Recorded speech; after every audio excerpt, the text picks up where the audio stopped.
तर सर्वांना हॅलो. तुम्हाला माहीत आहे का, आज मी बारावीच्या प्राचीन काळातल्या मंदिरात आली आहे. हेमाडपंथी मंदिरात आली आहे. चला तर तुम्हाला ते मंदिर दाखवूया. महादेव मंदिरात आली आहे. हेमाडपंथी महादेव मंदिरात आली आहे. तर तुम्ही बघू शकता, हे हेमाडपंथी मंदिर आहे. चला बघूया आपण. तर इथे नंदी आहे. ही हे बघू शकता, इथे नंदी आहे.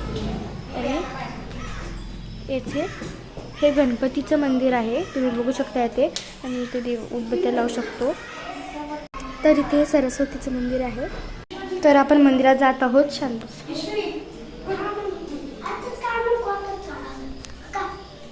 तर हे असं मंदिर आहे. ते महादेवाची पिंड आहे. किती छान सजावट केली आहे, बघू शकता इथे. तर आजच्या ब्लॉग्ससाठी बाय.